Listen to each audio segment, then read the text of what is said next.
La réponse de Mylène. Estavar. Nicolas. Estavar. Yves. Au pif, pareil, Estavar. Au pif, pareil, Estavar. Nefiac, 848 hectares. Estavar, 905 hectares. Saint-Hippolyte, 2453 hectares. Personne ne marque de point. Ça fait rire monsieur le maire. Hein. Vous remarquerez que monsieur le maire rigole bien quand personne ne marque de point. Pourquoi tant de haine, monsieur le maire? J'ai pas de haine, moi. Je vous ai dit que c'était Saint-Hippolyte. Qui avait le plus de territoire, je le savais, c'est tout. Mais quelle agressivité! Vrai ou faux? Fourques est plus élevé que Tuire en altitude. Fourques est plus élevé que Tuire en altitude. Vrai ou faux?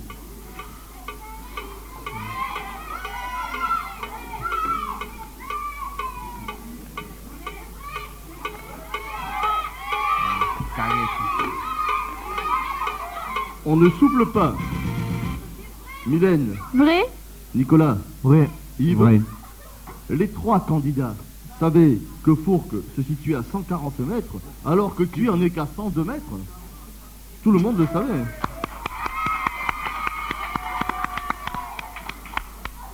Philippe le Hardy mourut au Boulou. En quelle année? Oh, ça lui fait plus mal maintenant. En 1146, 1246 ou 1285?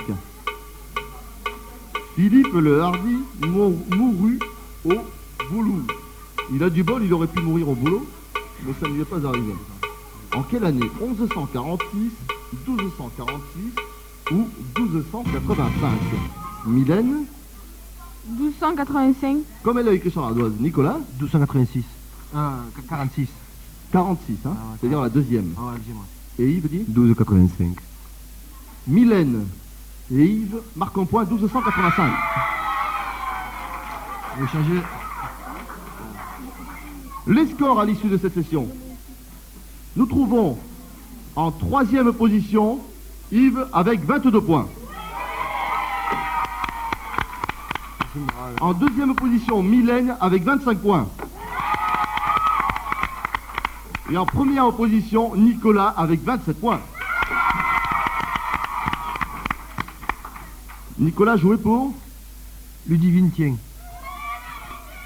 Ludivine est contente, elle a gagné un vocabulon en jeu de société pour jouer avec son papa, sa maman, pour bien s'amuser.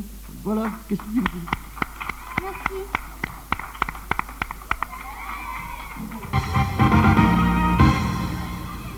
La réponse à la question de Monsieur le maire. Monsieur le maire, la question était... À quand remonte le découpage du territoire de la Tour? À l'époque romaine, sous Charlemagne ou sous les rois de Majorque? La réponse? L'époque romaine. Amis de la Tour Basel, à demain à midi pour les 4. Sans coup! Oui, bon, ben les appels, on peut les garder dans sa poche. Et dans l'autre poche, ce sera le livre de Jean Raspail. Il n'y a pas de gagnant ce matin. Ben, tant pis, ça arrive. À demain, si vous voulez bien, pour les 400 coups pour la finale à la Tour Baselne. Thanks.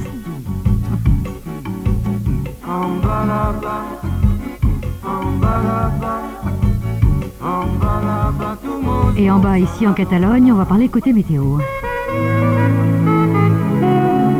La météo avec Groupama Assurance.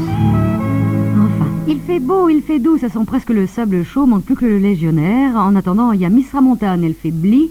Bli, elle est variable et disparaîtra en fin de journée. La mer, elle reste avec nous, du moins doit-on l'espérer.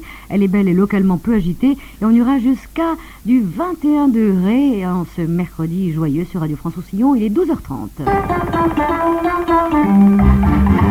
Le journal, Cécilia Arbona. Bonjour, l'hôtel des impôts fermé une partie de la journée à Perpignan en raison d'une opération de déménagement de mobilier. Eh bien, la réception du public ne sera pas assurée cet après-midi. Suite du 2e congrès national des fruits, l'événement se déroule aussi à Perpignan, au Palais des Congrès, et le thème général des débats est cette année la qualité sous toutes ses formes. Après les pêches et les abricots, les débats de ce matin portaient essentiellement sur les fraises et les poires, mais on n'en oublie pas pour autant la production locale qui compte. Charles Cagella, le président de la Fédération nationale des producteurs de fruits. Le Roussillon est la région, ou l'une des régions les plus précoces en France, donc c'est là souvent que les conflits naissent, parce que ce sont les conflits de précocité.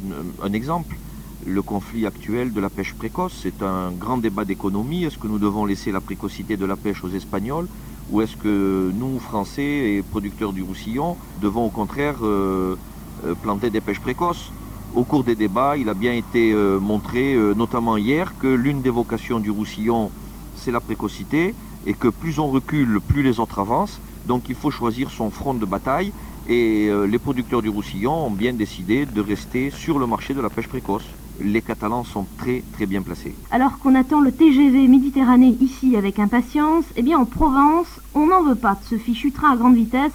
Les opposants au projet de la ligne au départ de Valence donnaient une conférence de presse hier à Paris. Étaient réunis divers syndicats agricoles et viticoles, mais aussi l'ensemble des associations de protection de la nature. Tout ce petit monde redoute l'anéantissement total de nombreuses exploitations et puis surtout du vignoble des côtes d'Aix-en-Provence.